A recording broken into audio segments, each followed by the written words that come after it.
Welcome to Space Engineers. We're going from the Earth to the Moon. This is the sixth and final tutorial.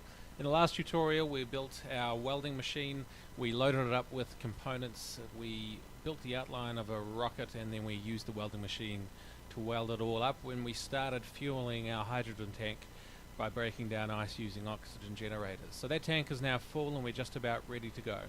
Before we do, there's a couple of things I want to change or move. The first is that I want to shift a bunch of ice out of oxygen generators and into the storage of the rocket to take with us for fuel on the journey.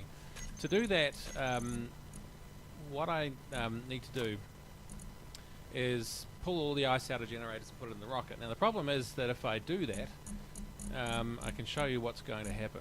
So if I can just find the large cargo container, there's our rocket large cargo container. If I put the ice in there, it's going to disappear.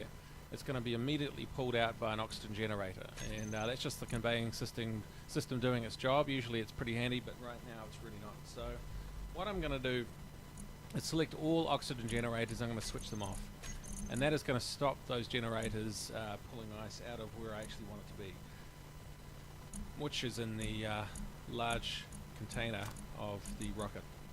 So now that ice is in there, I'm just going to use the search menu to pull up all the ice, and I'm going to drag it all down into the large container of the rocket. And while I'm here, I'm actually going to put some oxygen cylinders into my personal inventory just in case I need it.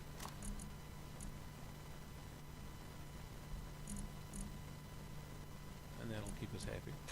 Alright. The other thing I'm going to do before I take off is I'm going to attach a light to the rocket. Now one of the possibilities is that we come in for a landing and it's at night. And that is going to make life a whole lot easier if we get our timing just a little bit wrong and end up with the sun below the horizon trying to make a landing. So I'm just going to get the materials I need. I think that's fine. Oops.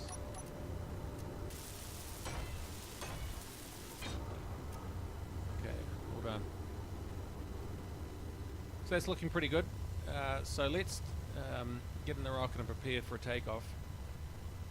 Now normally in a trip like this, what you're going to be doing is taking your large cargo container and filling it with ore and ingots and components ready to build your land base on the moon, ready to build your first scout ship and your first mining vessel and the containers you're going to need to store it, and what you need for energy, whether it's solar panels or uranium and reactors. So I'm taking none of those things. All we're doing in this tutorial is making a landing on the moon. But if you're going to the moon permanently for a stay, obviously you're going to be taking a bunch of components with you. So we're just about ready for takeoff. Let me just check that our tanks are all full. So that's oxygen, that's filled, and our hydrogen tank is full as well.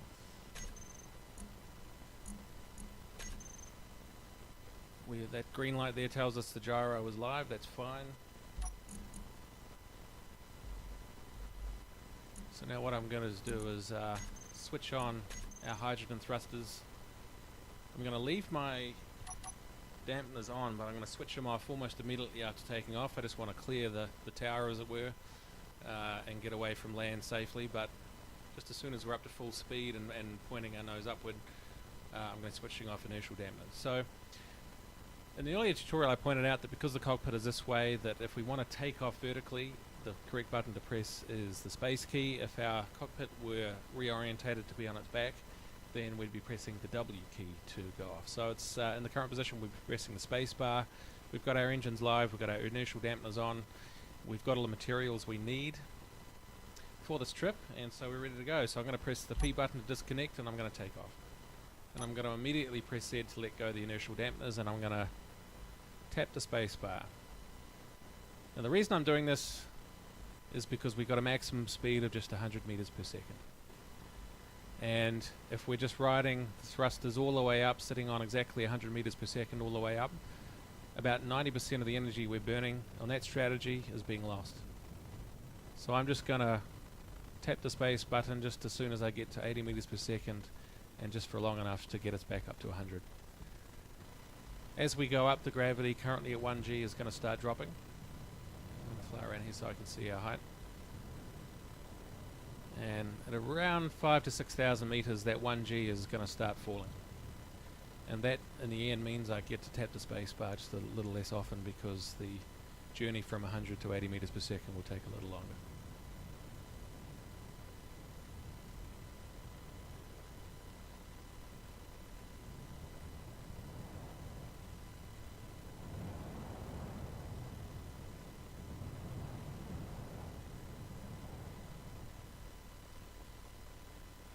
And there's our G's dropping now, so that's dropping pretty rapidly actually.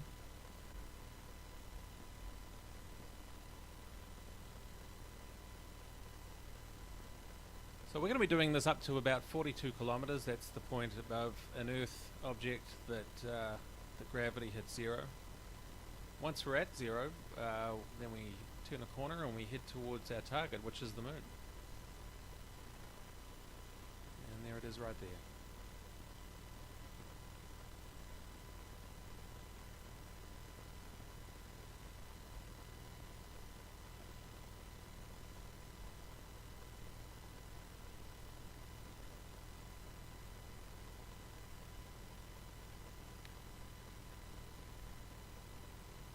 We'll arrive in 0G with about 10 times more fuel than we would have if we'd ridden the thrusters all the way up, so it's a much more efficient strategy.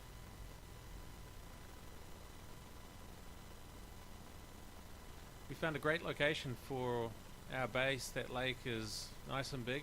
The terrain around it is friendly. You can see just what a small area was covered in the scouting missions, and that gave us more than enough resources that we needed to build our rocket. So resources really aren't scarce in this game, so that's why right in the first tutorial I was saying, above all, look for the equator and look for a flat area. You will not be short of resources.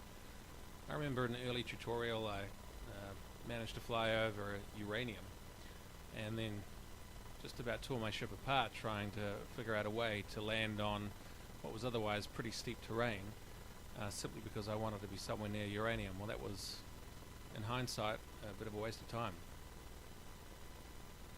In fact, I think uranium was the very first resource that we found once we'd moved away from home base on this game.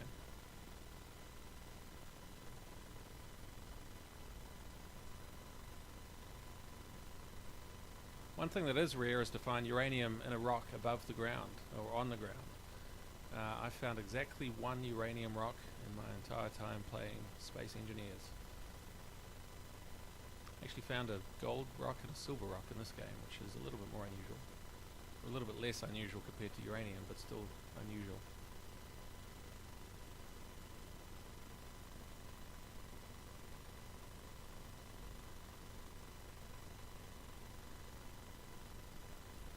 I wonder if anyone's ever mapped the entire planet. That would be a lot of work.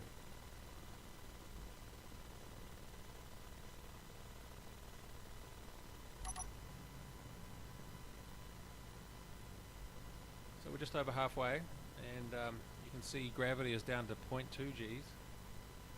So I'm tapping my space bar about 1 time in 5 compared to 1/5 as frequently compared to when I was on the ground.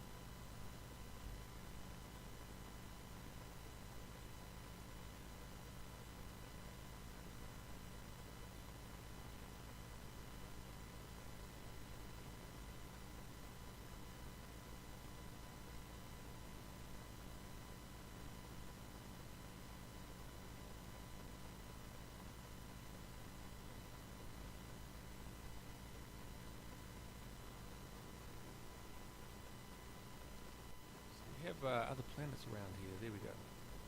So that's a Mars planet over there, and I think it might be a moon, a small moon, directly below it. So it'll be interesting to get over to that. Now to get there we'll take a jump drive. It is possible to build a jump drive. You don't need platinum to build it, and the one resource of course we don't have is platinum. That's why we're going to the moon. And a jump drive, well, first of all, they work outside gravity. So whatever happens, you've still got to do this 42 kilometer journey up to 0G. But once you're in zero G, you can travel 300, 400 kilometers at a time, depending on the size of your ship. So that makes getting to Mars over there and its moon pretty straightforward. That'd be several hours, I'd have thought, trying to just fly there without a jump drive. So I haven't built a jump drive for this tutorial. I always like to make my first trip to the moon manually, doing it the slow way. But a jump drive is a good investment if you're interested in exploring the solar system. So one of the things, the very first thing we'll do as soon as we clear the gravity well is to mark a GPS location so that in future that can be the point that is used by a jump drive to jump back to the Earth. Having that GPS location directly above the home base on Earth will give a nice easy way to get back to Earth.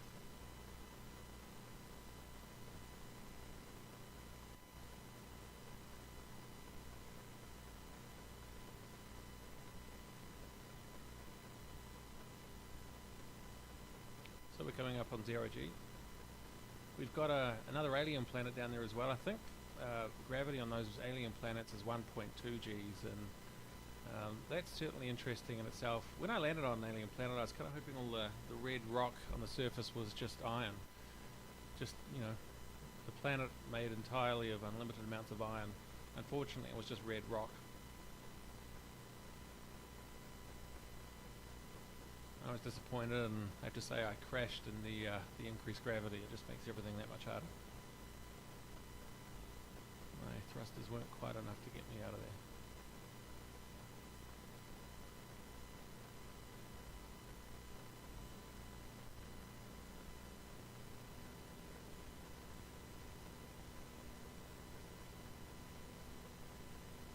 Okay, so there's zero G. So what I'm going to do is press the K button. I'm going to create a new GPS point, and I'm going to call it Earth Jump. And that's the location that we won't be using in these tutorials, but that is the location that we're going to be jumping to if we ever want to get back to our base on Earth. This is a point directly above home base on Earth. So I've hit the dampeners to zero out my speed, and that's because I want to make sure that my vector is going exactly where I want it to. So I'm just going to get this orientation right. Sorry about all the spinning. So I'm going to switch off my dampeners, and I'm going to aim for the bottom side of this moon. And the reason is that we've got about maybe 20 minutes to half an hour to get to the moon. And what I want to do is I want to be landing in sunshine.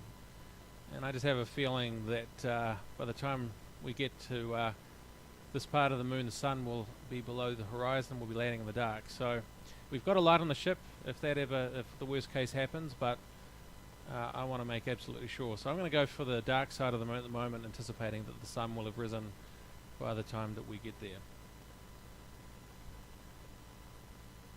Now, in case I may not have mentioned this on the ground, obviously we want our oxygen generator switched to on, and we want that to be burning through ice and replenishing our generator there. There we go. So that'll be refreshing our fuel tank as we go, and you can see that we've made it into space with about 14% of our total fuel load burned and a full 86% remaining. So we're in pretty good shape. So I'm going to leave things for now. I'm going to speed things up, and you'll watch the moon over the next 20 minutes or so. Less because we're going faster. You'll watch that moon getting bigger in the window. Speak to you soon.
Okay, we're coming up on the moon. We're not too far away now.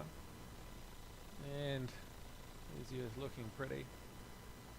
And so we're just going to approach this limb of the moon here, and looks like it's just at the interface where the sun is coming up on the ground. I think it's called a terminator. So we'll be landing just in time for sunrise, all going well, and that's a lot better than a night landing that we'll be getting up in these areas up here. So I still think we're probably 2 to 3 minutes away from Gravity Well. Gravity Well is actually only about 2.5 kilometers above the surface of the moon, and so that just means we've got to fly close to get into it. So I'm just going to tip things up this way, so we've got a horizon that makes sense.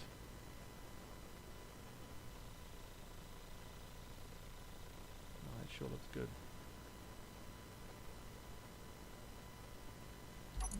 Also just going to adjust the settings in the spotlight to give us the best chance of seeing the ground, and just in case we need it. I always do my purple thing, I don't know why.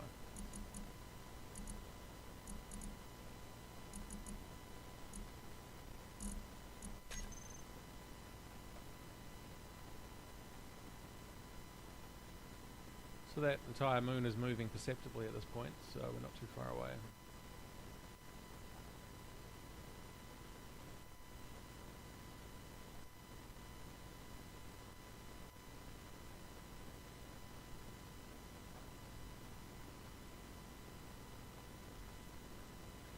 Just pressing the W key just to make sure the vector is well aligned with the crosshairs.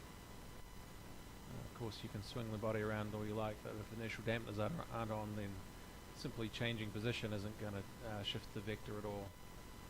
So given our speed limit of 100 meters per second, I can just hit the forward key or whatever to get the crosshairs and the vector aligned.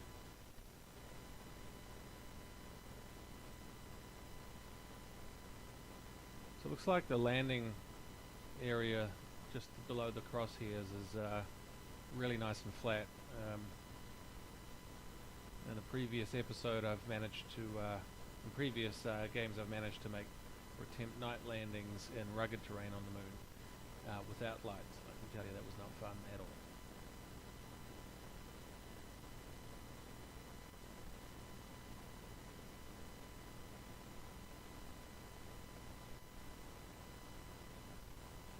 So we're just getting fairly close to the gravity well at this point.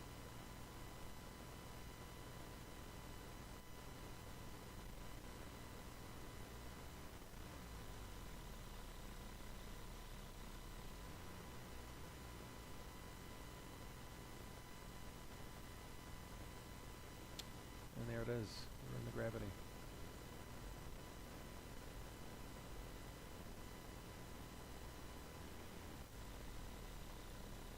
So what I want to do is just, I want to get a nice shot from the ground with the Earth somewhere near the horizon, so that just means we want to just go over the limb a little bit here.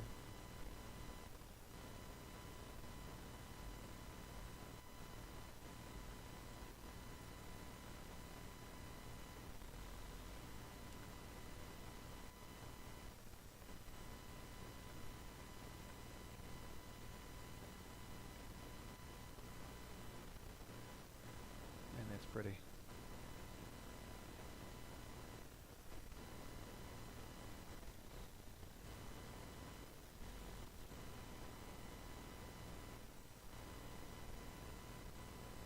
So what I'm going to do is just make sure the vehicle itself is nicely aligned with the ground. One of the things you notice that the terrain, the globe itself that we're moving around is so small that even traveling at only 100 meters per second, the horizon shifts perceptibly. You can see that horizon line dipping quite rapidly as we go around the planet.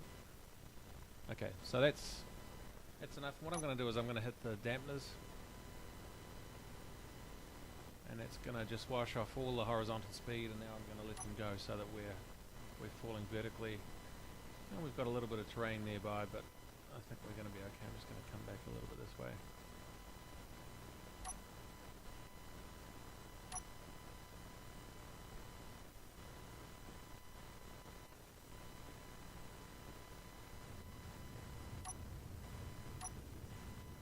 So there's just a wind effect that comes, even on the moon there's a wind effect that appears at about 150 meters that implies an atmosphere. I'm not aware of any atmosphere at all on the model terrain. Now just one thing I'll add is the altitude is indicating 29 meters above the ground, but in fact that's the cockpit's distance above the ground, and of course the cockpit is something like 12 or 13 meters itself off the ground, or maybe 20 meters because we're just right on the ground now. So I'm just going to tap the C key and we're just going to drop down nicely onto the ground. Let me just check the terrain right there. I want it to be completely flat if I can get it.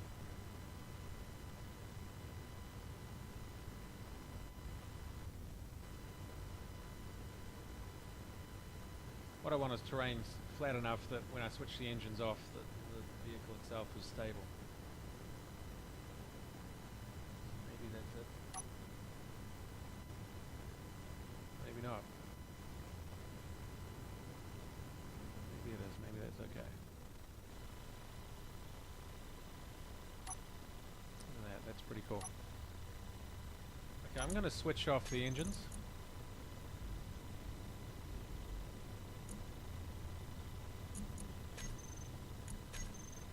And the vehicle is staying stationary, which is great. Now the gyroscope is still on, and so that is able to, if I bump the mouse too hard, this vehicle will knock over even with the engines off because of the gyroscope, so I just have to be careful. Got our light on. Could probably switch that off now. So there we go, we've landed in a spot with the sun just above the horizon at the start of a day, which is helpful if we're base building. And of course being above the horizon, it gave us an illuminated landing site, which was absolutely essential, as you can see. These would be absolutely invisible if we were attempting a landing at night. This terrain around here. Okay, so I'm going to get out of the vehicle and I'm just going to fly over here a little bit. I'm going to drop down and see that the gravity has a noticeably weaker effect at 0.525 Gs.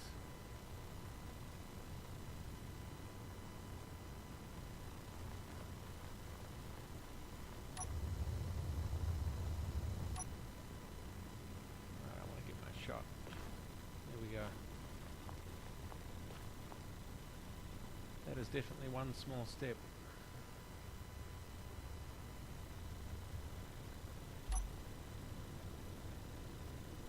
Alright, now of course, what we are going to need, we're going to need an animation.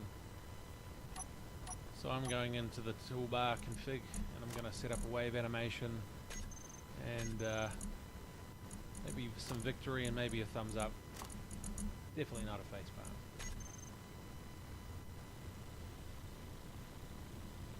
Alright, and there we go, there's our shot.